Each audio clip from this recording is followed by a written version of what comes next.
Bayangkan sebuah malam yang sunyi di pinggiran kota Ambon.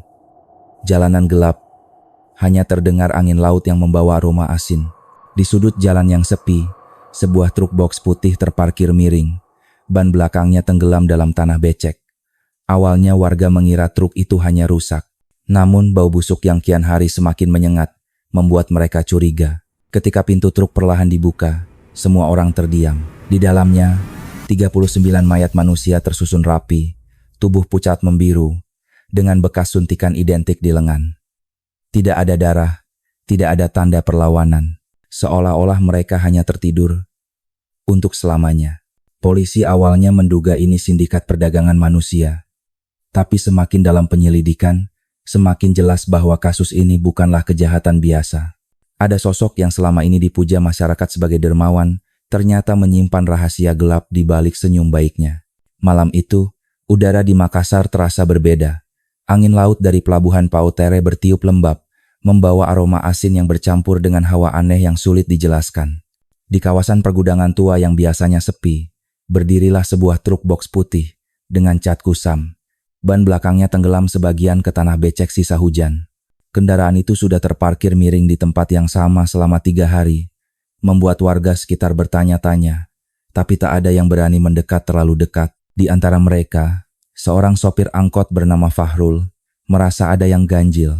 Setiap kali ia melintas, dada terasa sesak, seolah ada sesuatu yang tidak beres dengan truk itu. Malam ini, setelah mengantar penumpang terakhirnya, ia kembali melewati jalan kecil menuju gudang tua. Lampu sorot angkotnya menyingkap tulisan pudar di sisi pintu truk, jasa angkut barang Sulawesi Selatan. Sekilas, tak ada yang aneh. Namun, perasaan Fahrul semakin tidak tenang. Ia menutup hidung dengan kain lusuh yang selalu tergantung di bahunya. Bukan karena bau yang jelas, melainkan rasa mual yang tak bisa dijelaskan. Langkahnya pelan, hati-hati. Mendekati bagian belakang truk.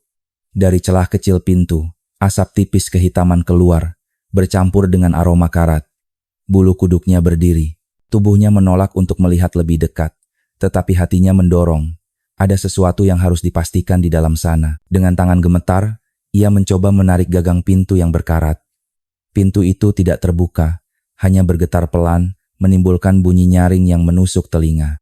Saat itu, Fahrul mendengar suara samar, seperti tetesan cairan mengenai besi. Jantungnya berdegup kencang, keringat dingin membasahi pelipisnya. Ya Allah, apa ini? Bisiknya lirih. Rasa takut menguasai.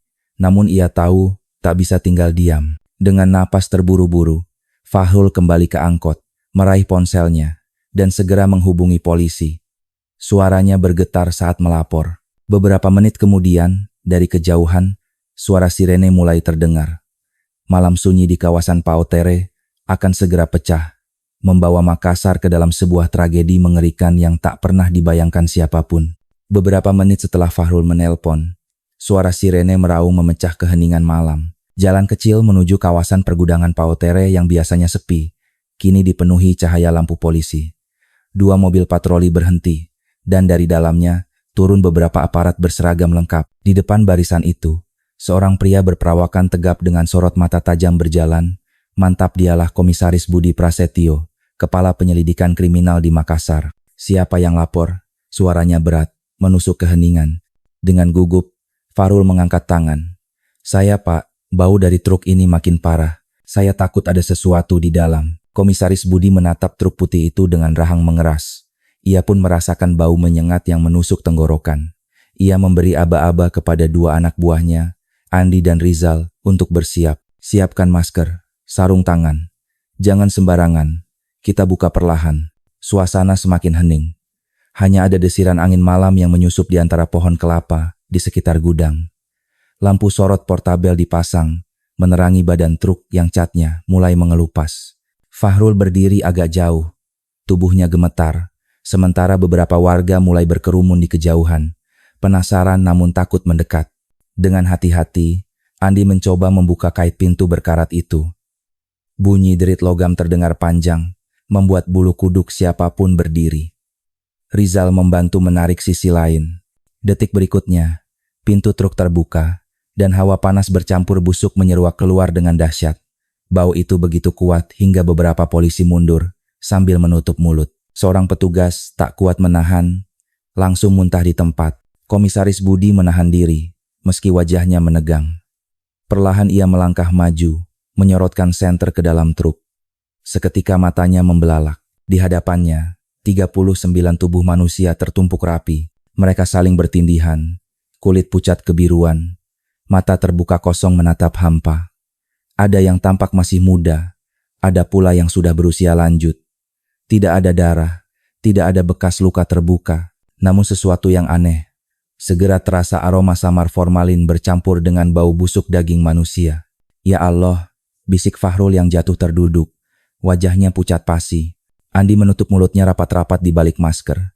Sementara Rizal menatap ngeri, tangannya gemetar memegang catatan. Komisaris, ini mayat semua. Komisaris Budi tak segera menjawab. Ia berdiri kaku, tatapannya dalam, lalu mengepalkan tangan. Dalam karirnya, ia sudah sering menangani kasus pembunuhan, tapi tidak pernah sekaligus sebanyak ini, dan tidak pernah ditata seaneh ini. Semua tubuh itu tampak, masih utuh, seolah baru meninggal beberapa jam sebelumnya. Padahal jelas sudah berhari-hari. Segera hubungi tim forensik. Pasang garis polisi. Jangan ada satupun orang mendekat tanpa izin. Perintahnya tegas. Dalam hitungan menit, lokasi berubah menjadi lautan cahaya. Garis kuning dibentangkan, kamera dokumentasi dipasang. Tim medis forensik tiba dengan peralatan lengkap. Di kejauhan, warga semakin ramai berkerumun, saling berbisik dengan wajah penuh ketakutan. Katanya mayat. Ya Tuhan, 39 orang, bisik seorang ibu sambil menutup mulutnya. Ini sindikat perdagangan manusia kah? Atau pembunuhan massal? Sahut seorang bapak, matanya membesar. Kabar itu menyebar cepat. Malam itu, Makassar tidak tidur. Di tengah kerumunan, seorang wartawan muda, Lestari, mencoba menerobos garis polisi. Kamera tergantung di lehernya, matanya penuh tanda tanya. Namun Komisaris Budi langsung menegurnya. Tidak ada wartawan yang masuk malam ini. Besok pagi konferensi pers. Lestari terdiam, tetapi hatinya bergejolak. Ia tahu ini bukan kasus biasa. Sementara itu, tim forensik yang dipimpin Dr. Sari Wulandari mulai memeriksa kondisi korban. Dengan sarung tangan tebal, ia menyingkap salah satu tubuh paling atas. Wajahnya serius, penuh perhitungan. Tangannya menyibak lengan korban, lalu menemukan sesuatu. Komisaris, lihat ini, panggilnya. Budi mendekat. Di bawah cahaya lampu, terlihat bekas luka kecil di lengan korban rapi, seperti bekas suntikan jarum besar, dan bukan hanya sekali, tapi berulang. Semua korban punya tanda ini, kata Dr. Sari dengan suara rendah. Ruangan mendadak hening. Semua yang ada di sana saling berpandangan. Komisaris Budi merasakan firasat buruk menyelinap ke dadanya. Ia menatap tumpukan mayat itu sekali lagi. Kali ini bukan hanya rasa ngeri, melainkan keyakinan. Ini bukan kasus biasa. Ada sesuatu yang lebih gelap dari sekadar sindikat. Malam di Pautere semakin dingin. Namun suasana di kawasan itu justru semakin panas. Tragedi mengerikan Makassar baru saja terbuka. Dan 39 mayat di dalam truk hanyalah awal dari sebuah misteri yang akan mengguncang seluruh negeri. Pagi berikutnya, langit Makassar masih diselimuti awan kelabu. Hujan semalam menyisakan genangan di jalan-jalan kota, membuat suasana semakin muram setelah penemuan 39 mayat di kawasan Pautere. Kabar itu sudah menyebar ke seluruh negeri. Media nasional menuliskan judul besar, 39 mayat ditemukan di dalam truk box di Makassar. Di halaman kantor kepolisian, puluhan wartawan sudah menunggu. Kamera, mikrofon, dan suara pertanyaan bersahutan menciptakan suasana riuh. Namun Komisaris Budi Prasetyo tetap melangkah tegap, wajahnya keras tanpa ekspresi. Ia tidak menjawab satupun pertanyaan, hanya memberi isyarat pada anak buahnya untuk menahan kerumunan. Di dalam ruang rapat, tim penyidik sudah berkumpul. Andi, yang terlihat gelisah, duduk dengan tangan mengepal. Rizal, sebaliknya, sibuk menulis catatan di buku kecilnya. Di ujung meja, di Orbi, Sari Wulandari menata beberapa foto dari hasil pemeriksaan awal. Wajahnya letih, matanya merah karena semalaman belum tidur, tapi sorotnya tetap tajam. Budi berdiri di depan papan tulis, menatap satu persatu anak buahnya. Suaranya berat namun tegas. Baik, dengarkan. Semalam kita menemukan 39 korban di dalam satu truk box. Identitas sebagian sudah kita ketahui. Mereka warga sekitar Makassar. Sebagian besar berasal dari keluarga miskin. Sisanya masih kita telusuri. Ia berhenti sejenak, menarik napas dalam. Ini bukan kasus biasa. Ada pola yang harus kita pahami. Dokter Sari, silakan laporkan temuan forensik. Wan, Sari berdiri, menampilkan foto-foto luka pada tubuh korban. Tangannya menunjuk satu persatu gambar. Semua korban memiliki bekas luka kecil di bagian lengan, tepat di dekat pembuluh darah besar.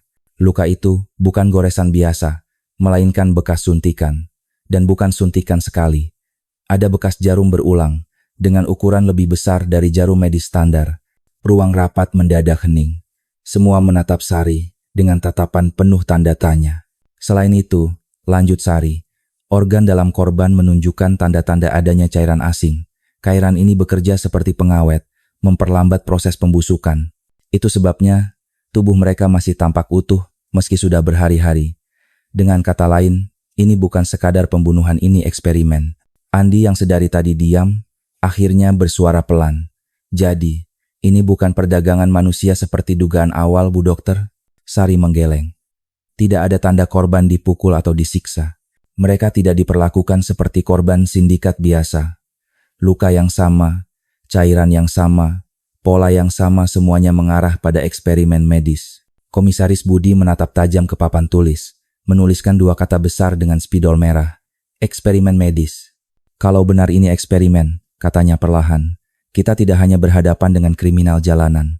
Kita berhadapan dengan orang yang paham ilmu kedokteran, bahkan mungkin punya akses ke fasilitas medis. Hamdara, Rizal mencatat cepat, wajahnya tegang. Komisaris, berarti pelaku bisa seorang dokter? Sari menatap Budi sejenak, lalu mengangguk. Setidaknya orang dengan latar belakang medis. Mereka tahu cara menyuntik, tahu bagaimana cairan bekerja pada tubuh, dan tahu bagaimana menyamarkan kematian massal. Semua saling berpandangan. Suasana di ruangan itu menegang, seperti udara yang menekan dada. Budi mengepalkan tangan. Baik, mulai hari ini, kasus ini berada di bawah komando penuh saya. Kita tidak akan berhenti sampai pelakunya ditemukan. Tapi ingat, jangan ada kebocoran informasi keluar. Wartawan boleh menunggu, tapi kebenaran hanya kita yang tahu. Kita bekerja dengan bukti, bukan gosip. Andi dan Rizal mengangguk serempak. Sari menutup map foto-fotonya, wajahnya kaku. Budi kemudian menunjuk papan tulis lagi. Prioritas pertama, identifikasi semua korban. Kedua, cari pola rekrutmen mereka. Ketiga, telusuri siapa saja yang bisa mendapatkan cairan misterius ini. Dan keempat, siapkan tim untuk kemungkinan besar bahwa pelaku bukan bekerja sendirian. Suasana menjadi semakin serius. Tak ada suara lain kecuali bunyi pena Rizal yang terus menulis. Budi lalu menambahkan dengan nada rendah, hampir seperti bicara pada dirinya sendiri. 39 nyawa melayang. Mereka butuh keadilan. Dan pelaku akan kita tarik keluar dari bayang-bayangnya. Malam itu, Makassar masih dirundung kabut tebal. Namun di ruang penyelidikan kecil itu, tekad seorang komisaris dan timnya mulai menyala. Pertarungan panjang baru saja dimulai. Hari itu ruang forensik RSUD Makassar dipenuhi ketegangan. Bau formalin bercampur dengan aroma obat-obatan menyelimuti udara. Di balik kaca besar, deretan tubuh korban terbaring kaku, satu persatu menunggu diperiksa. Di meja utama, Dr. Sari Wulandari berdiri, dengan jas putih dan sarung tangan, wajahnya serius namun penuh iba. Ia menatap Komisaris Budi Prasetyo yang berdiri di sampingnya. Komisaris, apa yang akan saya tunjukkan bukan untuk orang lemah hati, tapi ini sangat penting. Budi mengangguk pelan, matanya tetap tajam. Tunjukkan, dokter. Sari membuka lembar kain putih yang menutupi tubuh seorang korban laki-laki berusia sekitar 30-an. Dengan hati-hati, ia menunjuk pada lengan kanan korban. Lihat di sini. Ada bekas suntikan. Bukan satu, tapi berkali-kali. Jarumnya besar, lebih besar dari suntikan medis biasa. Luka ini konsisten dengan semua korban lain. Budi mendekat, memperhatikan dengan seksama. Ia mengerutkan kening. Suntikan, seperti percobaan. Sari mengangguk. Ia lalu melanjutkan pemeriksaan pada organ dalam korban. Dengan alat khusus, ia menunjukkan warna jaringan hati yang tidak biasa. Organ dalam mereka terkontaminasi cairan. Setelah diuji cepat di laboratorium, Saya menemukan senyawa asing bukan obat medis yang dikenal. Cairan ini berfungsi seperti pengawet, memperlambat pembusukan. Itulah sebabnya tubuh mereka tetap utuh meski sudah berhari-hari. Rizal, yang mencatat di sudut ruangan, menghentikan penanya sejenak. Jadi, korban bukan mati alami? Jelas tidak, jawab Sari tegas. Mereka meninggal hampir bersamaan. Dari analisis awal, kemungkinan besar dalam rentang waktu kurang dari 2 jam. Itu artinya, ini pembunuhan massal yang dilakukan dengan perhitungan. Andi terdiam, wajahnya pucat. Siapa yang bisa melakukan hal seperti ini, Bu Dokter? Cairannya. Apa mungkin eksperimen medis? Sari menatapnya lekat-lekat. Kemungkinan besar, iya. Cairan ini tidak ditemukan di rumah sakit umum. Komposisinya rumit, hanya orang dengan pengetahuan medis tingkat tinggi yang bisa meraciknya. Bahkan, saya menduga pelaku memiliki akses laboratorium pribadi. Komisaris Budi mengepalkan tangan. Berarti kita tidak hanya menghadapi pembunuh, tapi orang berpendidikan. Seseorang yang tahu cara menyuntik, meracik cairan, dan menutupi jejak. Sari kemudian mengambil foto-foto mikroskopis hasil uji laboratorium. Ia menunjukkannya kepada tim. Gambar itu memperlihatkan sel tubuh korban yang mengalami kerusakan akibat zat kimia. Ini bukan sekadar racun. Zat ini memodifikasi metabolisme tubuh, memperlambat fungsi vital, lalu akhirnya menghentikan pernapasan. Efeknya bervariasi, tapi ujungnya sama, kematian. Ruang forensik mendadak sunyi. Semua mata tertuju pada layar hasil analisis. Budi mengusap wajahnya, lalu berkata lirih namun tegas. Orang ini, pintar sekaligus kejam. Sari menutup map hasil pemeriksaan. Komisaris, ada satu hal lagi. Cairan ini tidak mudah didapat.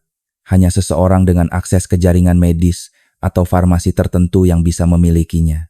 Itu berarti pelaku tidak sendirian. Ada orang-orang yang melindunginya. Kata-kata itu membuat udara semakin berat.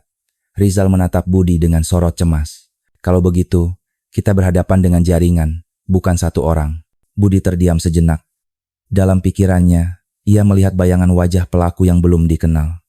Sosok yang mungkin tampak baik di mata masyarakat, namun menyimpan rahasia kelam. Andi mencoba memecah keheningan. Komisaris, apa langkah kita berikutnya? Budi menatap semua anak buahnya. Pertama, kita kumpulkan identitas seluruh korban, cari tahu pola siapa yang merekrut mereka. Kedua, kita harus tahu siapa saja yang punya akses ke cairan ini di Makassar. Dan ketiga, kita harus siap menghadapi kenyataan bahwa pelaku bisa saja orang yang dihormati banyak orang. Dokter Sari menambahkan dengan suara rendah. Komisaris, dari pola luka dan cairan ini, saya yakin pelaku sudah lama melakukan eksperimen. Truk berisi 39 mayat ini mungkin hanya puncak gunung es. Budi menatap tubuh-tubuh kaku yang terbaring di hadapannya. Dingin merayap di dadanya. Namun api tekad mulai menyala. Ia tahu kasus ini akan mengguncang lebih dari sekadar kota Makassar. Baik, ujarnya pelan tapi mantap. Kita akan bongkar semua. Tidak peduli siapapun yang bersembunyi di baliknya. Malam itu, di ruang forensik, sebuah kebenaran baru saja terbuka. Bukan sekadar pembunuhan, melainkan eksperimen medis mengerikan yang menelan puluhan nyawa. Dan perang melawan bayang-bayang pelaku baru saja dimulai. Di ruang identifikasi RSUD Makassar, suasana penuh duka. Satu persatu keluarga dipanggil untuk melihat jenazah. Tangisan pecah setiap kali kain putih dibuka, memperlihatkan wajah pucat yang tak lagi bernyawa. Petugas berusaha menenangkan mereka, tapi kesedihan terlalu besar untuk ditahan. Di antara kerumunan itu, seorang pria muda dengan mata sembab maju perlahan. Namanya Rahmat, kakak dari salah satu korban. Tangannya gemetar ketika membuka kain penutup wajah seorang perempuan muda. Begitu melihatnya, ia langsung berteriak histeris. Ya Allah, Nur Aini, adikku. Ia jatuh terduduk, menangis keras sambil memeluk tubuh kaku adiknya. Nur Aini, gadis desa berusia 22 tahun, baru seminggu lalu berpamitan kepada keluarganya. Katanya, ia mendapat tawaran pekerjaan dari seseorang yang mengaku dari dinas kesehatan. Tawaran itu terdengar meyakinkan, gaji besar, pekerjaan di sebuah pabrik baru, bahkan biaya keberangkatan ditanggung. Rahmat menoleh ke arah Komisaris Budi Prasetyo dengan mata penuh air mata. Pak, kenapa adik saya ada di sini? Siapa yang tega melakukan ini? Dia cuma ingin membantu keluarga, mencari nafkah. Komisaris Budi menunduk, menatap Rahmat dengan wajah serius. Kami akan mencari tahu, Pak Rahmat. Kami janji, pelaku akan ditemukan. Rahmat menggeleng pelan. Yang menawarkan pekerjaan itu, katanya orang baik dari kota. Pakai mobil dinas. Orang-orang percaya padanya. Adik saya juga percaya. Dan sekarang dia mati. Kata-kata Rahmat itu membuat ruangan mendadak senyap. Semua orang saling berpandangan. Ada pola yang mulai terlihat. Di sudut ruangan, DR Sari Wulandari mencatat setiap detail yang disampaikan keluarga korban. Ia menemukan bahwa banyak korban memiliki latar belakang serupa, warga miskin, tidak punya pekerjaan tetap, dan sebelumnya menerima tawaran pekerjaan baru atau pengobatan gratis. Semua tawaran itu datang dari seseorang yang dikenal ramah dan dermawan. Sari menutup bukunya dan berbisik kepada Budi. Komisaris, pola ini jelas. Korban direkrut dengan janji manis. Ada seseorang yang sengaja mencari orang-orang miskin dan rentan. Budi mengangguk, sorot matanya semakin tajam. Ia lalu memanggil Rizal. Catat semua keterangan keluarga. Kita perlu daftar lengkap siapa yang terakhir kali bertemu korban sebelum mereka menghilang. Rizal mencatat dengan tekun. Dari data awal, sebagian besar korban memang direkrut lewat program sosial yang mencurigakan. Beberapa keluarga mengatakan ada petugas yang datang langsung ke desa, menawarkan bantuan. Ada pula yang mendapat undangan, ikut program kesehatan gratis. Semuanya berujung sama, hilang, lalu ditemukan sebagai mayat dalam truk box. Andi, yang sejak tadi mendengarkan, menatap Budi dengan wajah serius. Komisaris, kalau benar ada yang menyamar sebagai petugas dinas, berarti pelaku punya akses besar. Dia bisa memanipulasi orang dengan mudah. Budi mengangguk perlahan. Ya, dan yang lebih berbahaya, dia bisa menyembunyikan jejaknya di balik citra dermawan. Orang-orang percaya padanya, tanpa curiga sedikit pun. Sari menambahkan, Komisaris, saya juga menemukan hal lain. Dari catatan medis yang tersisa, ada indikasi bahwa korban bukan sekadar dibunuh. Mereka dicatat sebagai subjek. Ada kode, tanggal, dosis. Ini bukan kriminal biasa. Ini eksperimen terencana. Ontarisi, Budi menatap papan catatan di tangannya. Perlahan, potongan puzzle mulai terbentuk. Puluhan orang miskin dijanjikan masa depan cerah, direkrut dengan mudah, lalu dijadikan objek percobaan. Rahmat, yang masih duduk di lantai, sambil memegang tangan adiknya, berkata lirih, Pak, jangan biarkan kasus ini ditutup begitu saja. Kami tidak butuh janji, kami butuh kebenaran.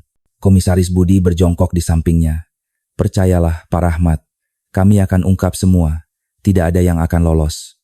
NB, suasana ruang identifikasi semakin berat. Tangisan keluarga korban terus terdengar, bercampur dengan suara pena Rizal yang menulis cepat. Di luar, wartawan masih menunggu, menekan pihak kepolisian untuk memberi pernyataan resmi. Namun di balik semua itu, di ruang kecil ini, kebenaran mulai terlihat jelas. Pola rekrutmen yang sistematis, janji-janji palsu, dan wajah orang baik yang menjadi kunci misteri. Budi berdiri tegak, menatap tubuh-tubuh kaku di hadapannya. Dalam hatinya, ia bersumpah, siapapun yang bersembunyi di balik kedok dermawan itu, tidak akan bisa lari dari hukum. Sore itu, halaman kantor kepolisian Makassar dipenuhi warga. Mereka datang bukan hanya untuk mencari kabar keluarga, tetapi juga menuntut jawaban. Spanduk dengan tulisan usut tuntas pembunuhan 39 orang, terbentang di antara kerumunan. Suara teriakan bercampur tangisan, menciptakan suasana mencekam. Di dalam kantor, Komisaris Budi Prasetyo menggelar pertemuan dengan keluarga korban. Beberapa kursi plastik disusun seadanya. Sementara di depan ruangan terdapat papan tulis penuh catatan, nama korban, desa asal, dan keterangan singkat tentang latar belakang mereka. Seorang ibu tua, wajahnya dipenuhi keriput, berdiri dengan tangan gemetar. Air matanya menetes deras. Anakku, Pak, dia hanya ingin berobat. Ada orang datang ke kampung kami. Katanya ada program kesehatan gratis dari pemerintah. Saya percayakan dia ikut, karena katanya aman. Tapi sekarang, dia mati. Suaranya pecah, membuat beberapa keluarga lain ikut menangis. Seorang bapak parubaya menimpali dengan nada serak. Saya juga, Pak. Anak saya ditawari pekerjaan di proyek konstruksi. Katanya semua biaya ditanggung, tinggal berangkat saja. Kami kira itu rejeki. Kami miskin, Pak. Mana sanggup menolak. Tapi lihat hasilnya sekarang. Budi mendengarkan dengan wajah kaku. Setiap kata yang keluar dari mulut mereka bagai anak panah menancap di dadanya. Ia tahu penderitaan ini nyata, dan ia harus menanggung beban mencari kebenarannya. Rizal sibuk mencatat semua pernyataan, sementara Andi mondar-mandir, sesekali menenangkan keluarga yang terlalu emosional. Di sudut ruangan, Dr. Sari Wulandari mengamati dengan mata penuh iba. Ia kemudian maju, mencoba memberi penjelasan. Bapak Ibu, saya dokter forensik yang memeriksa tubuh korban. Saya harus jujur, dari hasil pemeriksaan, tidak ada tanda mereka dipukul atau disiksa secara kasar. Tapi semuanya memiliki bekas suntikan berulang di lengan. Itu artinya, mereka diberi cairan tertentu. Cairan ini bukan obat biasa. Ini cairan eksperimen. Ruangan hening seketika. Semua mata tertuju padanya. Seorang ibu terisak, memeluk foto anaknya erat-erat. Eksperimen? Maksudnya apa, Bu Dokter? Tanya Rahmat dengan suara serak. Sari menunduk sejenak sebelum menjawab. Artinya mereka dijadikan semacam percobaan. Cairan yang disuntikkan berfungsi memperlambat pembusukan, tapi juga merusak organ dalam. Akhirnya tubuh tidak sanggup bertahan. Ini bukan kebetulan, ada orang yang sengaja melakukan hal ini. Dengan perhitungan medis, beberapa keluarga berteriak marah. Keji, tidak punya hati. Seorang bapak tua berdiri sambil menunjuk papan catatan. Kalau begitu, siapa yang melakukan ini? Siapa yang berani mempermainkan nyawa orang miskin seperti anak ayam percobaan? Budi berdiri tegak. Suaranya berat namun menenangkan. Kami belum bisa sebutkan pelakunya sekarang. Tapi kami yakin orang ini memiliki pengetahuan medis tinggi, bahkan mungkin seorang dokter. Dan saya berjanji, kami akan menemukannya. Rahmat menatap Budi dengan mata merah. Pak Komisaris, jangan hanya janji. Kami sudah kehilangan keluarga. Kalau polisi tidak serius, kami sendiri yang akan mencari. Budi mendekatinya, menepuk bahunya. Saya mengerti amarahmu, tapi percayalah, kasus ini prioritas utama. Tidak ada yang akan ditutupi. Orang yang melakukan ini, cepat atau lambat, akan kita tarik keluar dari bayangannya. Di luar ruangan, suara massa semakin keras. Teriakan, keadilan, keadilan, menggema, seolah menekan dinding kantor kepolisian. Sari kembali duduk, wajahnya muram. Ia menatap Budi dan berbisik, Komisaris, tekanan makin besar. Tapi yang jelas, bukti forensik sudah mengarah kuat. Ini bukan kriminal biasa. Ini eksperimen medis dengan tujuan tertentu. Budi mengangguk pelan. Ya dokter, dan kita harus segera menemukan siapa yang paling diuntungkan dari eksperimen ini. Itu kunci untuk membongkar semuanya. Malam mulai turun di Makassar. Lampu jalan menyala satu persatu. Namun di halaman kantor kepolisian, massa belum bubar. Mereka menyalakan lilin, berdoa bersama, dan menangis mengenang para korban. Di ruangannya, Budi menatap papan catatan yang penuh garis merah menghubungkan nama-nama korban. Pola rekrutmen semakin jelas, program kerja, pengobatan gratis, proyek sosial. Semuanya hanyalah topeng untuk menjerat orang miskin yang mudah percaya. Dan di balik topeng itu, tersembunyi sosok pelaku yang licik. Seseorang yang menyamar sebagai penyelamat, padahal sejatinya seorang pembunuh. Malam itu, ruang laboratorium forensik di RSUD Makassar masih terang benderang meski jam sudah lewat tengah malam. Dr. Sari Wulandari berdiri di depan meja penuh tabung uji dan mikroskop. Di sampingnya, dua asisten mencatat hasil pemeriksaan. Wajah Sari pucat, namun matanya tetap fokus. Komisaris Budi Prasetyo masuk dengan langkah berat. Ia baru saja menenangkan massa di luar kantor polisi yang semakin tidak sabar menuntut jawaban. Bagaimana hasilnya dokter? Tanyanya dengan suara rendah namun tegang. Sari menatapnya, lalu menghela napas. Komisaris, saya menemukan sesuatu yang mengejutkan. Cairan yang ada di tubuh korban bukan zat medis biasa. Ini campuran senyawa kimia yang sangat kompleks. Ada bahan pengawet, ada pula zat yang memodifikasi metabolisme sel. Efeknya membuat tubuh bertahan dari pembusukan, tapi sekaligus menghentikan fungsi vital secara perlahan. Andi, yang ikut mendengar, terbelalak. Jadi, korban memang sengaja dibunuh dengan cairan itu. Bukan hanya dibunuh, jawab Sari tegas. Mereka dijadikan bahan percobaan. Semua korban mendapat dosis yang sama. Dicatat dengan pola rapi. Saya menemukan sisa cairan di pembuluh darah mereka. Dan dari uji awal, zat ini jelas buatan. Tidak mungkin ditemukan di apotek biasa. Budi mengepalkan tangan. Berarti pelaku bukan hanya seorang dokter, tapi seseorang yang punya akses laboratorium dan jaringan. Oh, Rizal menambahkan dengan nada cemas. Komisaris, kalau benar ada jaringan, ini bisa melibatkan lebih banyak orang dari yang kita duga. Sari mengangguk. Saya bahkan menduga ini bukan kali pertama. Pola penyuntikan terlalu rapi, seolah sudah dilakukan berkali-kali sebelumnya. Truk berisi 39 mayat itu mungkin hanya salah satu hasil eksperimen yang gagal. Ruangan mendadak senyap. Semua saling berpandangan dengan wajah tegang. Budi akhirnya memecah keheningan. Kalau begitu, kita berhadapan dengan seseorang yang menganggap manusia hanyalah kelinci percobaan. Dan yang lebih menakutkan, dia melakukannya di bawah kedok amal. Di luar laboratorium, situasi kota semakin panas. Berita tentang 39 mayat itu mendominasi layar televisi dan halaman media daring.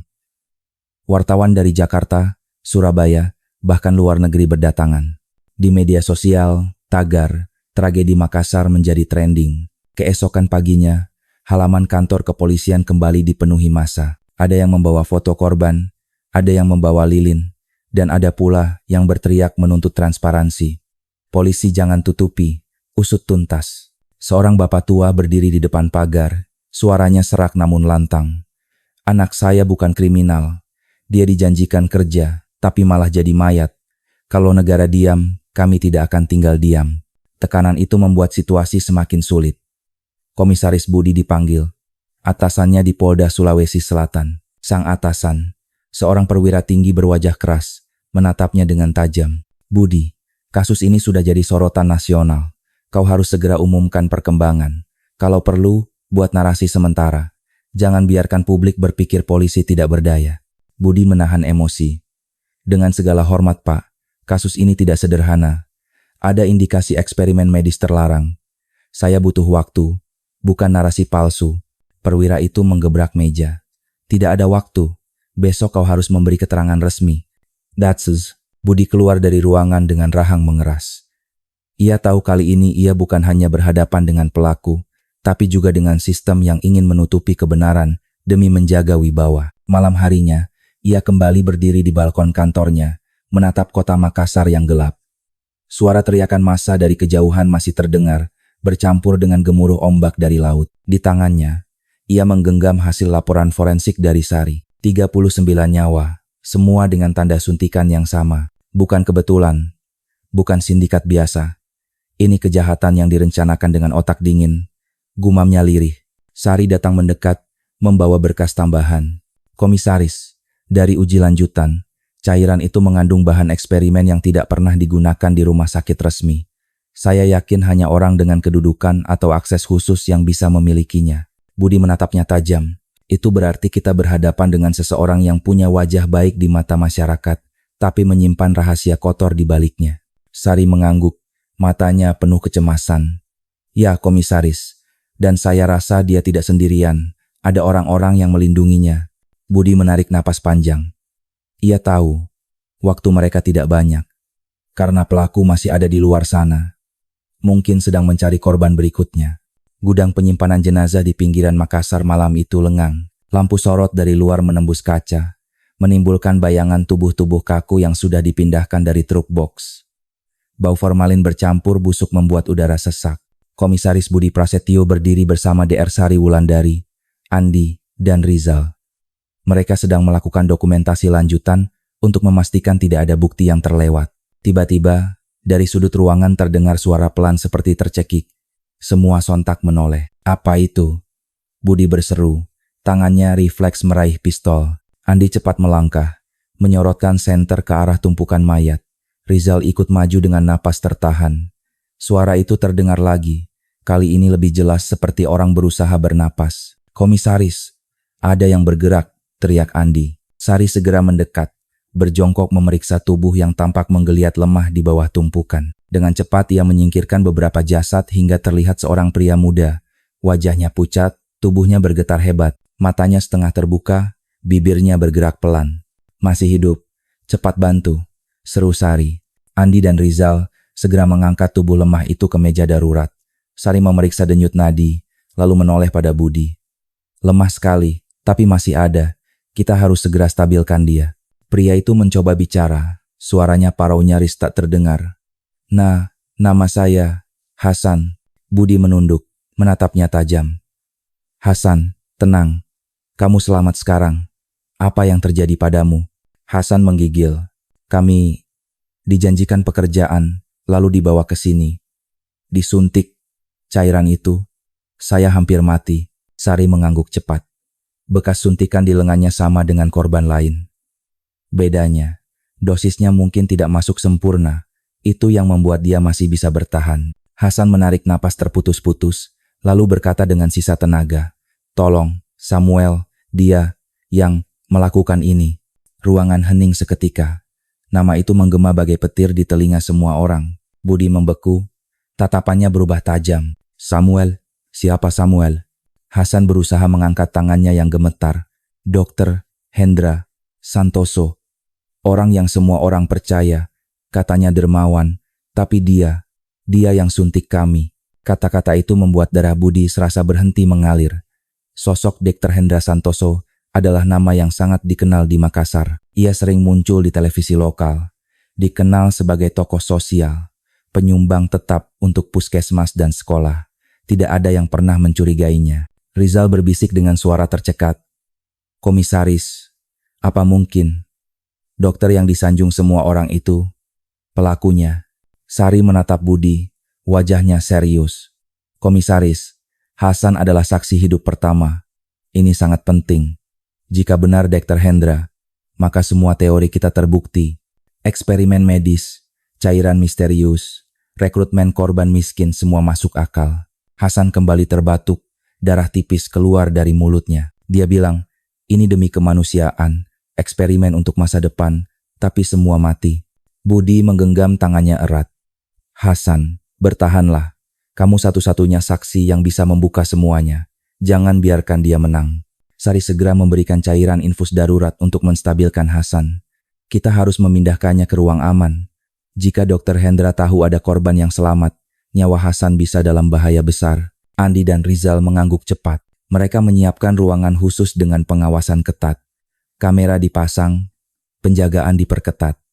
Tidak ada yang boleh masuk tanpa izin Budi. Malam itu, gudang penyimpanan mayat berubah menjadi titik balik penyelidikan.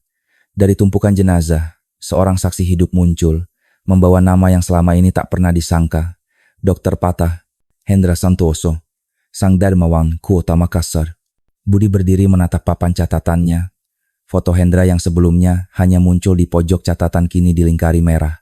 "Kau boleh menipu semua orang dengan wajah baikmu, tapi sekarang jejakmu sudah kelihatan. Kau tidak akan bersembunyi lama lagi." Di luar, suara massa masih bergema, menuntut keadilan. Mereka tidak tahu, malam itu polisi baru saja menemukan kunci dari misteri terbesar. Pelaku bukan sindikat biasa, melainkan seorang dokter terhormat yang menyimpan rahasia paling gelap.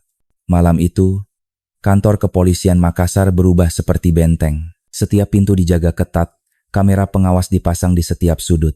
Di lantai 2, sebuah ruangan kecil yang sebelumnya ruang rapat, kini diubah menjadi tempat perlindungan darurat. Di atas ranjang sederhana, Hasan berbaring lemah. Selang infus menancap di tangannya, monitor kecil merekam detak jantungnya. Meski kondisinya kritis, ia sadar sepenuhnya. Matanya sesekali terbuka, menatap kosong ke langit-langit. Komisaris Budi Prasetyo berdiri di dekat jendela, menatap keluar dengan wajah penuh kewaspadaan.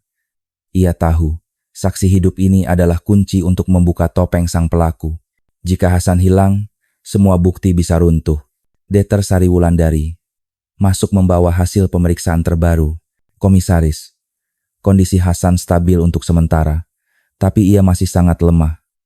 Kita harus menjaga agar dia tidak stres, karena tubuhnya belum pulih sepenuhnya dari efek cairan suntikan itu." Budi mengangguk. Berapa lama dia bisa bertahan? Sari menatap jam tangannya. Kalau perawatan intensif dilakukan, kemungkinan ia bisa pulih bertahap. Tapi ingat, pelaku pasti tidak akan tinggal diam. Begitu dia tahu ada saksi yang masih hidup, Hasan akan jadi target pertama. Andi yang berjaga di pintu menyela, "Komisaris, kita perlu strategi. Tidak cukup hanya melindungi Hasan. Kita harus gunakan kesaksiannya untuk menjerat Hendra." Rizal menambahkan, "Ya, tapi kita tidak bisa langsung menuduh tanpa bukti tambahan. Hendra itu orang terpandang. Kalau kita sembarangan bicara, bisa-bisa justru kita yang dituduh mencemarkan nama baik." Budi berjalan pelan ke arah papan catatan besar yang memenuhi dinding ruangan. Di sana sudah ada foto Hendra Santoso, dilingkari merah dengan tanda seru di sampingnya. Di bawahnya, nama-nama korban yang berhasil diidentifikasi ditulis rapi. Garis merah menghubungkan semuanya. Dan di tengah garis itu ada tulisan besar. Hasan, saksi hidup. Benar, kata Budi pelan namun tegas. Kita tidak bisa gegabah. Kesaksian Hasan penting. Tapi kita juga butuh bukti kuat. Dokumen, catatan medis, orang-orang yang pernah bekerja dengan Hendra. Kita harus cari siapa saja yang tahu, tapi selama ini bungkam. Sari menimpali. Komisaris, saya masih ingat seorang perawat tua di klinik Hendra. Namanya Aminah. Dari cara dia bicara waktu, saya temui singkat di puskesmas dulu. Saya merasa dia menyimpan sesuatu. Mungkin dia tahu lebih banyak. Budi mengangguk. Bagus, kita akan datangi Aminah secara diam-diam. Tapi jangan sampai Hendra atau orang-orangnya tahu. Kita harus bermain rapi. Sementara itu, Hasan mencoba bicara. Suaranya serak, nyaris berbisik. Komisaris, Budi mendekat cepat, menggenggam tangannya. Ya, Hasan. Katakan. Hasan menelan ludah. Matanya berair. Saya. Lihat sendiri. Dia suntik beberapa orang. Ada yang langsung mati. Ada yang menggelepar dulu. Dia bilang ini demi penelitian. Dia tidak sendiri. Ada beberapa orang yang membantu. Mereka takut tapi tetap patuh. Sari menulis cepat di buku catatannya. Komisaris, ini penting. Berarti ada jaringan yang terorganisir. Kita harus cari tahu siapa saja yang menjadi tangan kanan Hendra. Budi menepuk bahu Hasan lembut. Tenanglah. Semua yang kau katakan akan kami catat. Kau tidak sendirian lagi. Tugasmu hanya satu. Bertahan hidup. Sisanya biar kami yang urus. Di luar ruangan, suara massa masih terdengar. Mereka menyalakan lilin, menyanyikan doa, menuntut keadilan. Media terus menyorot perkembangan kasus, membuat tekanan semakin besar. Budi menatap timnya. Mulai besok, kita bentuk 2 jalur penyelidikan. Jalur pertama, perlindungan maksimal untuk Hasan. Jalur kedua, investigasi rahasia untuk mengumpulkan bukti melawan Hendra. Kita tidak boleh salah langkah. Satu kesalahan, dan dia bisa bebas selamanya. Andi menegakkan tubuh. Siap, komisaris. Kami akan siaga penuh. Rizal menambahkan. Saya akan mulai lacak catatan keuangan Yayasan Hendra. Kalau benar dia menjalankan eksperimen, pasti ada aliran dana mencurigakan. Budi mengangguk mantap. Baik, semua harus bekerja cepat. Ingat, ini bukan hanya soal 39 korban. Kalau kita terlambat, bisa ada korban berikutnya. Malam itu, di ruangan kecil yang dijaga ketat, strategi besar mulai disusun. Hasan, satu-satunya saksi hidup, kini menjadi pusat perhatian. Dan di luar sana, Dr. Hendra Santoso mungkin masih tersenyum di depan publik, berpura-pura menjadi dermawan. Tapi di balik layar, polisi sudah menutup jalannya. Permainanmu sudah berakhir, Hendra, gumam Budi sambil menatap papan catatan. Keadilan akan segera menjemputmu. Pagi itu, suasana kantor kepolisian Makassar terasa seperti sarang lebah. Semua anggota tim sibuk dengan tugas masing-masing. Namun, rapat tertutup yang dipimpin Komisaris Budi Prasetyo justru berlangsung senyap penuh konsentrasi. Di meja besar, berkas-berkas keuangan bertumpuk. Laptop terbuka dengan grafik dan aliran dana yang ditampilkan di layar. Rizal memimpin pemaparan. Ia menunjuk sebuah grafik yang menurun dan naik dengan pola mencurigakan. Komisaris, ini hasil penelusuran awal. Yayasan sosial milik Dr. Hendra. Selama 3 tahun terakhir menerima donasi miliaran rupiah. Tapi sebagian dana tidak jelas kemana perginya. Ada aliran ke rekening pribadi, ada pula yang masuk ke perusahaan cangkang. Budi menyipitkan mata. Perusahaan cangkang? Rizal mengangguk. Ya, dari data, perusahaan itu tidak punya aktivitas nyata. Tapi ada transaksi pembelian alat medis, bahan kimia, bahkan cairan laboratorium yang tidak umum. Sontak ruangan hening. Semua menyadari bahwa bukti ini mendukung dugaan mereka. Andi menimpali. Komisaris, saya juga menemukan catatan perjalanan. Hendra beberapa kali ke luar negeri dengan alasan seminar medis. Tapi waktunya bertepatan dengan pembelian alat-alat itu. Ada kemungkinan dia membawa pulang teknologi atau formula yang kemudian dipakai dalam eksperimen. Dr. Sari Wulandari mengangguk pelan. Itu masuk akal. Cairan yang saya temukan di tubuh korban bukan racikan sederhana. Ada campuran zat yang biasanya hanya dipakai di laboratorium riset tingkat tinggi. Tidak mungkin dia mendapatkannya di sini tanpa jaringan internasional. Budi mengetukkan jarinya ke meja. Artinya, Hendra tidak bergerak sendirian. Dia punya jaringan baik di dalam maupun di luar negeri. Dan jaringan inilah yang membuatnya sulit disentuh. Rizal membuka berkas lain. Selain itu, saya menemukan 5 nama staf kunci di klinik Hendra. Mereka mengatur logistik, mencatat data eksperimen, dan menjaga agar keluarga korban tidak curiga. Semuanya loyal karena dibayar mahal. Embra, Andi menambahkan dengan suara rendah. Komisaris, beberapa di antara mereka bahkan dikenal sebagai relawan sosial. Reputasinya bagus di masyarakat. Itu sebabnya orang tidak pernah curiga. Budi menghela napas panjang. Semakin jelas, Hendra membangun topeng amal, sementara di baliknya dia menjalankan eksperimen gelap, dan dia dikelilingi orang-orang yang ikut menutupi jejak. Di saat yang sama, Lestari, wartawan muda yang sejak awal mengikuti kasus ini, diam-diam menemui salah satu keluarga korban. Dari hasil liputan investigasinya, ia menemukan bahwa ada perantara yang sering datang ke desa-desa, menawarkan program kerja atau pengobatan gratis. Nama perantara itu ternyata salah satu staf Hendra. Lestari menghubungi Budi lewat telepon. Komisaris, saya punya informasi penting. Banyak korban terakhir kali terlihat bersama seorang perempuan bernama Dina. Dia mengaku relawan kesehatan. Tapi ternyata, staf tetap di klinik Hendra. Budi mendengarkan dengan seksama. Jangan sebarkan dulu ke publik. Ini bisa kacau kalau bocor terlalu cepat. Biar tim saya yang urus Dina. Lestari setuju. Tapi dalam hatinya ia tahu bahwa kasus ini lebih besar dari yang terlihat. Malam harinya, tim kecil yang dipimpin Budi bergerak diam-diam menuju rumah Dina. Rumah sederhana itu terlihat tenang dari luar. Tapi begitu Dina melihat polisi, wajahnya pucat seketika. Dina, kami tahu apa yang kau lakukan, kata Budi dengan suara berat. Kalau kau mau selamat, bicaralah sekarang. Dina gemetar, air matanya menetes.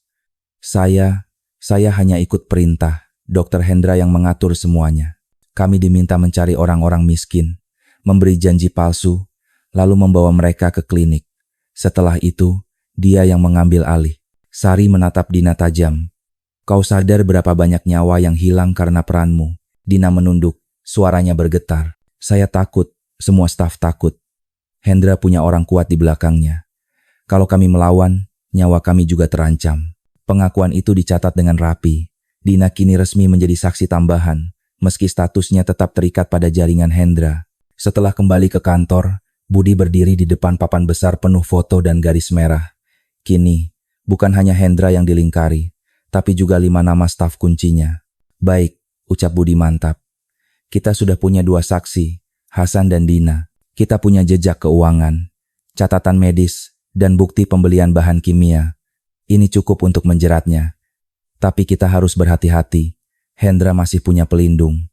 Langkah selanjutnya adalah mencari siapa yang melindunginya dari atas. Ruangan hening, tapi semua mata memancarkan tekad. Malam itu, mereka sadar satu hal. Membongkar Hendra berarti juga mengguncang jaringan kekuasaan yang lebih besar. Malam itu, ruang rapat di lantai atas kantor kepolisian Makassar dipenuhi hanya oleh segelintir orang. Komisaris Budi Prasetyo duduk di ujung meja. Wajahnya keras. Di sekelilingnya ada Deter, Sari Wulandari, Andi, Rizal, serta 2 perwira senior yang ia percayai sepenuhnya. Semua berkas, foto, dan diagram jejaring Dr. Hendra Santoso terbentang di meja. Budi membuka rapat dengan suara pelan namun tegas. Kita tidak bisa menunggu lebih lama. Tekanan publik semakin besar, dan Hendra semakin gelisah. Kalau kita biarkan, dia bisa menghilangkan bukti, atau bahkan mencari korban baru. Kita harus pasang jebakan. Andi mencondongkan badan. Jebakan seperti apa, Pak? Budi menggeser sebuah peta besar ke tengah meja. Kita tahu, Hendra selalu memeriksa catatan eksperimen dan dokumen keuangan sendiri. Dia juga punya gudang cadangan di pinggiran kota, tempat menyimpan berkas sensitif. Dari informasi Dina, dia sangat protektif terhadap dokumen itu. Kalau kita bisa membuatnya percaya ada kebocoran data, dia pasti datang sendiri untuk memastikan. Rizal mengangguk cepat. Itu celahnya, kita bisa pasang jebakan di gudang. Sari menatap Budi penuh kehati-hatian. Tapi risiko besar, komisaris. Kalau Hendra curiga, dia bisa menghilang. Kita hanya punya 1 kesempatan. Budi menatapnya balik. Justru karena itu kita harus lakukan dengan sempurna. Tidak ada kesalahan. Tim kemudian membagi tugas. Rizal bertanggung jawab memasukkan sebuah dokumen medis. Seolah-olah salah satu catatan eksperimen Hendra bocor keluar. Dokumen itu sengaja dibuat setengah benar cukup untuk membuat Hendra panik. Andi menyiapkan tim pengintai di sekitar gudang cadangan. Semua jalur keluar masuk dipetakan, dari pintu depan hingga ventilasi atap. Sementara itu, Dina, staf klinik yang kini menjadi saksi tambahan, diminta berperan. Ia akan menelepon Hendra dengan nada panik, memberitahu bahwa ada dokumen yang hilang. Dia akan percaya kalau saya yang bilang, kata Dina dengan suara bergetar. Sari menambahkan, jangan lupa, keselamatan Hasan juga prioritas. Dia harus tetap dijaga ketat. Jangan sampai Hendra tahu ada saksi hidup. Budi mengangguk. Hasan aman di ruangan khusus. Fokus kita sekarang adalah memancing Hendra keluar. Hari berikutnya, rencana dijalankan. Dina menghubungi Hendra dengan suara penuh kepanikan. Dok, ada masalah. Saya tidak tahu bagaimana, tapi salah satu catatan, eksperimen hilang. Saya takut ada yang menemukan. Tolong dok, apa yang harus saya lakukan? Di ujung telepon, suara Hendra terdengar panik. Apa? Catatan apa yang hilang? Yang tentang dosis terakhir. Saya tidak sengaja meninggalkannya di gudang. Jawab Dina sesuai naskah. Ada jeda sejenak. Lalu suara Hendra mengeras. Jangan bilang siapapun, saya akan ke sana malam ini. Alv. Begitu telepon ditutup, Budi memberi isyarat pada tim. Target bergerak, semua siapkan posisi. Malam turun di Makassar. Gudang tua di pinggiran kota terlihat sepi. Hanya diterangi lampu jalan yang remang. Tapi di sekelilingnya, tim polisi sudah bersiap. Andi dan unitnya bersembunyi di balik kontainer. Rizal mengawasi dari mobil tak bertanda. Sari berada di posko sementara dengan layar pemantau, mengawasi lewat kamera pengintai kecil yang sudah dipasang sebelumnya. Sekitar pukul 11 malam, sebuah mobil mewah berhenti di depan gudang. Dari dalam keluar Dr. Hendra Santoso. Wajahnya tegang, matanya liar memandang sekeliling. Ia membuka pintu gudang dengan tergesa, masuk sambil membawa senter. Di layar pemantau, Sari melihatnya berjalan cepat ke meja, membuka laci, dan mencari sesuatu. Dia terpancing, ucapnya lirih. Budi memberi instruksi lewat radio.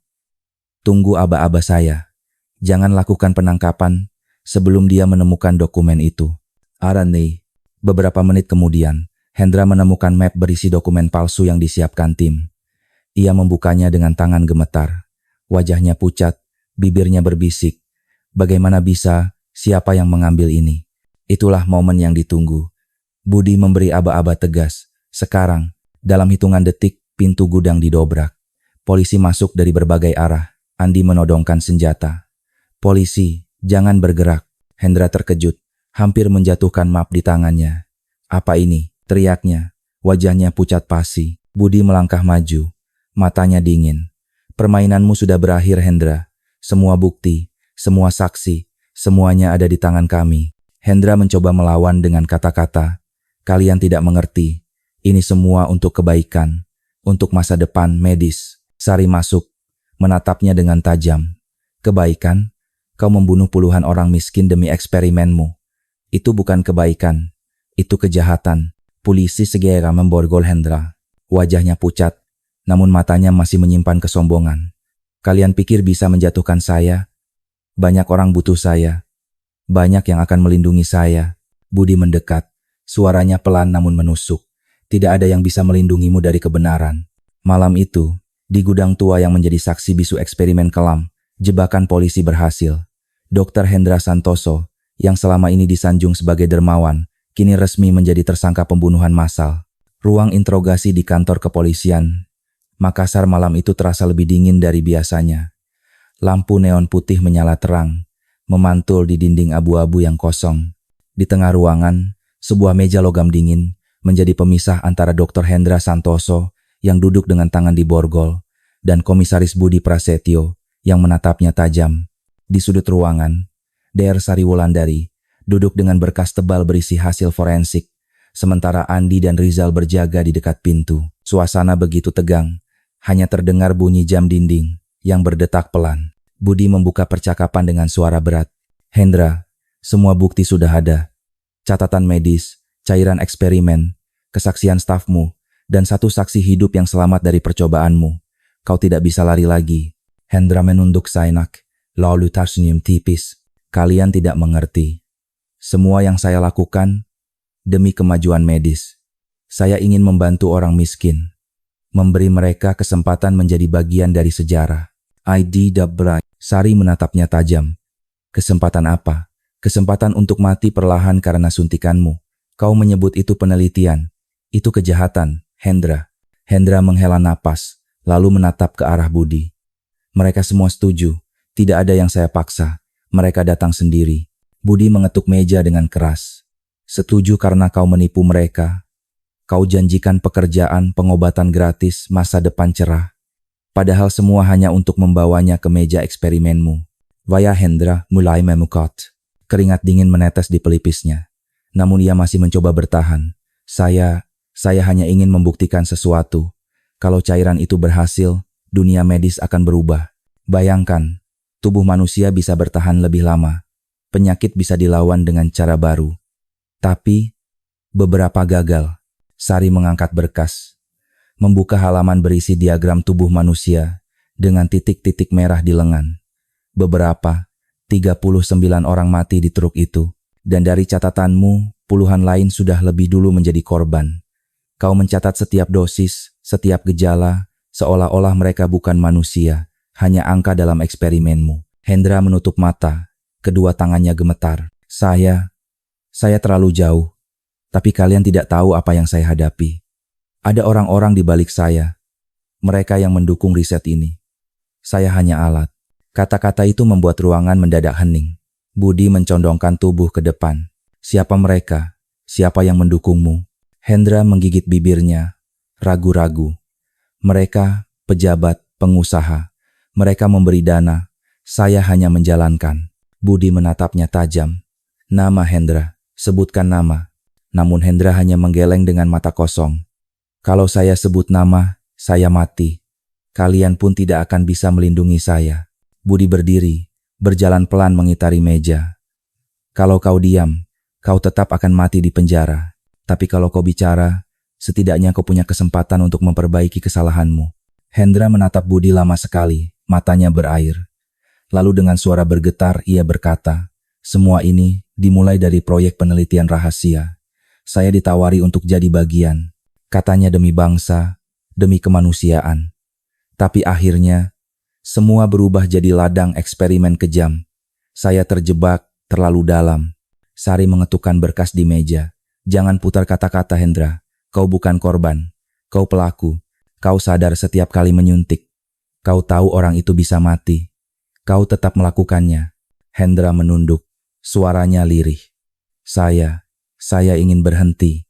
Tapi saya tidak bisa. Mereka mengancam.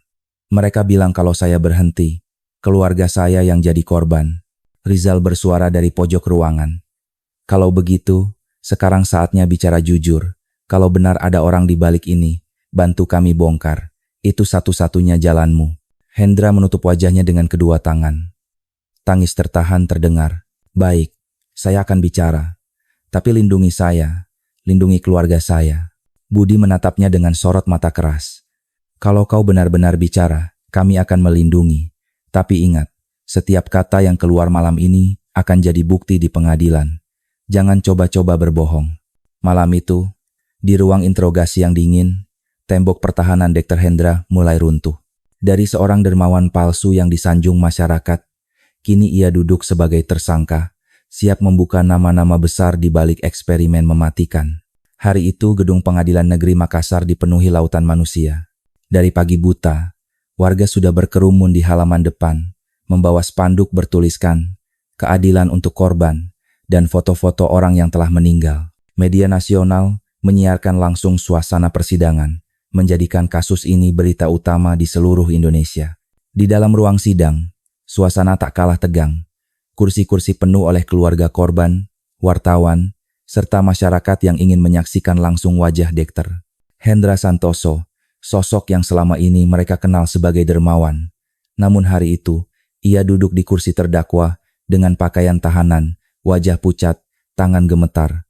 Hakim memasuki ruangan, palu diketukkan 3 kali. Sidang perkara pidana atas nama terdakwa Dr. Hendra Santoso dengan dakwaan pembunuhan berencana dan eksperimen medis ilegal dibuka dan dinyatakan terbuka untuk umum. Suara hakim menggema, membuat ruang sidang semakin hening. Jaksa berdiri, membuka berkas tebal. Dengan suara lantang, ia membacakan dakwaan. Yang mulia, terdakwa dengan sadar merekrut warga miskin dengan janji pekerjaan dan pengobatan gratis. Namun kenyataannya, mereka dijadikan subjek eksperimen cairan berbahaya. Akibatnya, puluhan meninggal dunia, 39 di antaranya ditemukan dalam kondisi mengenaskan di sebuah truk box. Perbuatan terdakwa bukanlah kelalaian, melainkan rencana kejahatan sistematis. Beberapa keluarga korban tak kuasa menahan tangis. Seorang ibu tua berteriak lirih, "Itu anak saya korban." Suasana ruangan mendadak haru. Petugas keamanan mencoba menenangkan. Giliran jaksa menunjukkan bukti. Foto-foto korban diproyeksikan di layar besar. Tubuh-tubuh dengan bekas suntikan identik di lengan, catatan medis dengan kode rahasia, botol-botol cairan yang disita dari gudang eksperimen. Ruangan hening, hanya terdengar isak tangis. Dan yang paling penting, lanjut jaksa, kami menghadirkan saksi kunci yang selamat dari eksperimen ini. Pintu samping terbuka, masuklah Hasan, saksi hidup yang wajahnya masih pucat, namun sorot matanya penuh keberanian. Ia berjalan perlahan menuju kursi saksi, didampingi polisi. Suasana ruang sidang berubah, semua mata tertuju padanya. Hakim mempersilakan Hasan bersumpah, lalu jaksa mulai bertanya. "Saudara saksi, ceritakan kepada majelis hakim bagaimana saudara bisa menjadi korban." Suara Hasan bergetar, namun jelas. "Saya direkrut dengan janji pekerjaan di pabrik baru. Katanya gaji besar, semuanya ditanggung. Saya percaya karena yang mengajak orang yang saya kenal. Tapi setelah ikut, saya dibawa ke sebuah klinik. Di sana, saya disuntik berkali-kali. Tubuh saya panas, bergetar, lalu saya pingsan. Ketika sadar, saya sudah berada di dalam truk, dikelilingi mayat. Hanya saya yang masih hidup." Ruang sidang bergemuruh. Banyak yang terisak. Beberapa wartawan menunduk, mengetik cepat, merekam setiap kata. Hasan melanjutkan dengan suara serak. "Saya lihat sendiri, Dr. Hendra ada di sana. Dia yang memberi instruksi. Dia bilang, ini demi kemanusiaan. Tapi teman-teman saya mati satu persatu. Saya tidak akan pernah lupa wajah mereka." Osom, wajah Hendra pucat. Kepalanya tertunduk. Sesekali ia mencoba berbisik ke pengacaranya, namun jelas ia goyah. Setelah Hasan, giliran Dina, staf klinik yang dulu membantu Hendra, naik ke kursi saksi. Suaranya gemetar saat bicara. Saya yang sering diminta menyuntik korban. Dokter Hendra bilang ini penelitian. Kalau saya menolak, saya diancam. Saya tahu ini salah, tapi saya takut. Dan sekarang, saya menyesal." Pengakuan Dina membuat ruang sidang semakin riuh. Banyak keluarga korban berteriak marah. Hakim harus beberapa kali mengetuk palu, memerintahkan ketertiban. Jaksa menutup sesi dengan tegas. "Yang mulia, bukti forensik, catatan medis, serta kesaksian saksi hidup dan staf terdakwa sudah cukup membuktikan bahwa ini bukan sekadar eksperimen gagal. Ini pembunuhan berencana. Kami meminta majelis hakim menindak tegas terdakwa sesuai hukum yang berlaku." Hakim menunda sidang untuk hari berikutnya. Palu diketukkan keras. Sidang ditutup. Awamda. Di luar gedung, suasana semakin heboh. Wartawan berebut melaporkan perkembangan. Keluarga korban berpelukan menangis. Sementara masyarakat berteriak menuntut hukuman seberat-beratnya. Hari itu, Makassar menjadi pusat perhatian nasional. Fakta-fakta mengejutkan yang terbongkar di ruang sidang mengguncang hati seluruh rakyat. Sosok dermawan yang dulu dipuji, kini terbukti hanyalah topeng dari seorang pembunuh berdarah dingin. Hari kedua, persidangan Dr. Hendra Santoso dibuka dengan suasana yang jauh lebih panas. Sejak pagi, halaman gedung pengadilan Makassar sudah dipenuhi ribuan orang.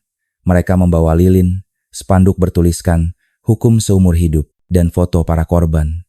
Suara teriakan massa terdengar sampai ke dalam ruang sidang. Di ruang sidang, hakim memasuki ruangan dengan wajah serius.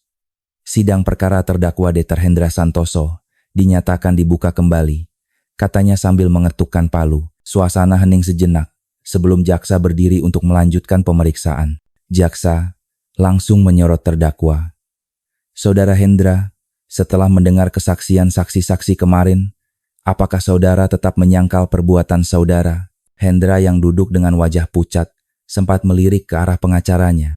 Lalu, dengan suara pelan ia menjawab, Saya tidak bisa menyangka lagi. Sebagian besar dari apa yang dikatakan saksi benar adanya." Ruangan sontak gemuruh. Keluarga korban berteriak, beberapa menangis, sementara wartawan menyorongkan mikrofon ke depan. Hakim mengetukkan palu, memerintahkan semua diam. Jaksa mendekatkan diri pada meja terdakwa. "Kalau begitu, katakan dengan jelas di depan majelis hakim dan semua yang hadir. Apa sebenarnya tujuan saudara melakukan eksperimen ini?" Hendra menunduk lama sekali. Tangannya gemetar, napasnya tersengal. Saya ingin menciptakan serum yang bisa membuat tubuh manusia bertahan lebih lama dari penyakit. Saya percaya dengan itu, banyak nyawa bisa diselamatkan. Tapi untuk mencobanya, saya butuh relawan.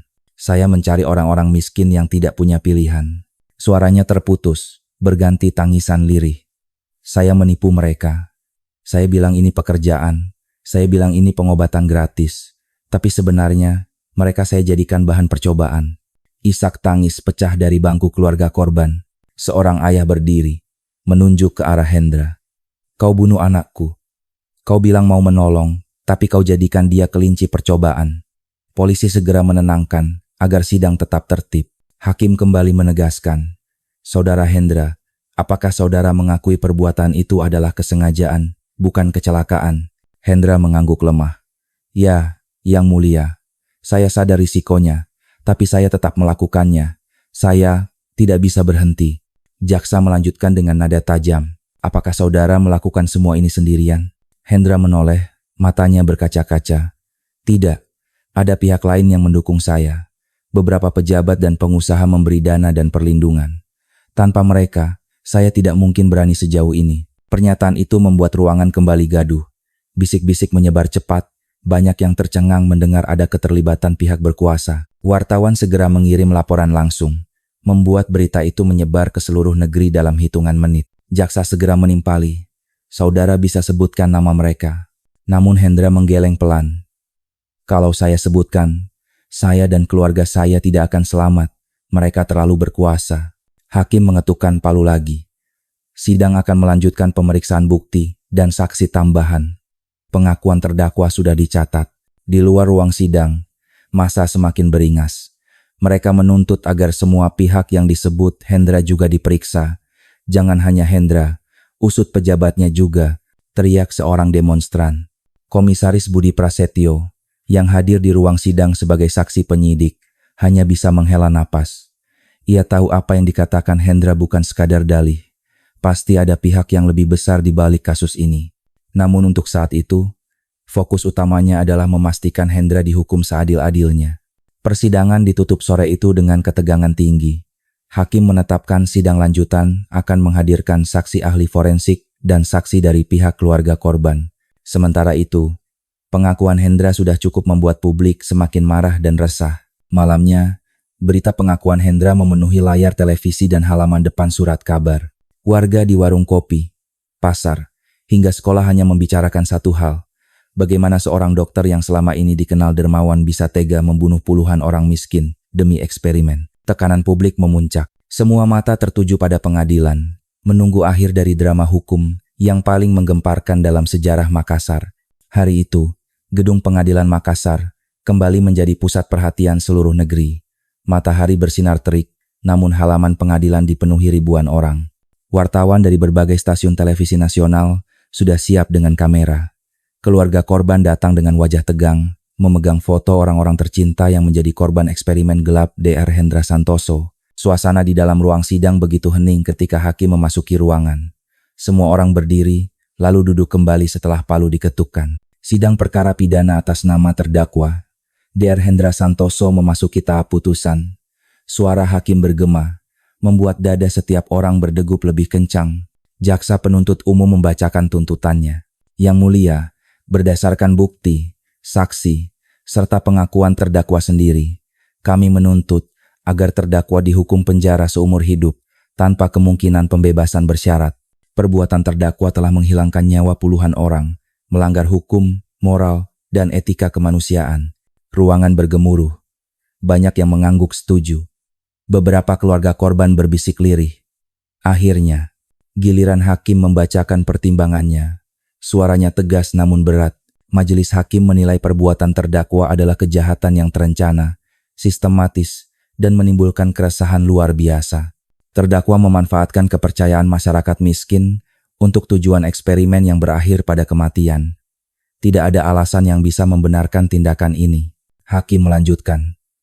Namun majelis juga mencatat adanya pengakuan terdakwa dan kerjasama memberikan informasi tentang pihak lain yang terlibat. Hal ini akan dipertimbangkan dalam perkara lanjutan. Semua menahan napas. Hakim mengangkat palu, lalu berkata lantang, menjatuhkan pidana kepada terdakwa Dr. Hendra Santoso dengan hukuman penjara seumur hidup. Terdakwa juga dicabut haknya untuk menjalankan praktik kedokteran dan hak-hak sipil tertentu. Putusan ini bersifat final dan mengikat. Palu diketukkan 3 kali. Sidang selesai. Sejenak ruang sidang sunyi, lalu pecah dengan isak tangis dan teriakan lega. Keluarga korban saling berpelukan. Beberapa menangis sambil menatap foto orang-orang tercinta yang kini telah mendapatkan sedikit keadilan. Hendra sendiri terduduk lemah, wajahnya pucat, matanya kosong. Tidak ada kata yang keluar dari mulutnya. Seorang tahanan penjaga menggiringnya keluar ruangan. Sementara sorot kamera wartawan terus mengikuti setiap langkahnya. Di luar gedung, massa bersorak. Keadilan ditegakkan, teriak mereka. Spanduk bertuliskan, korban bukan angka, mereka manusia diangkat tinggi-tinggi. Malam itu, ribuan lilin dinyalakan di lapangan kota sebagai bentuk penghormatan bagi para korban. Komisaris Budi Prasetyo berdiri di sisi luar gedung pengadilan, ditemani Dr. Sari Wulandari, Andi, dan Rizal. Wajah mereka letih, namun sorot mata menunjukkan kepuasan. Budi berkata pelan, hari ini bukan berarti kita menang penuh. Masih ada pihak lain yang harus diusut. Tapi setidaknya, para korban tidak mati sia-sia. Sari menambahkan, kebenaran akhirnya terungkap. Semoga masyarakat bisa belajar agar tidak mudah terjebak oleh janji-janji manis yang menipu. Hasan, saksi yang selamat, berdiri di antara kerumunan.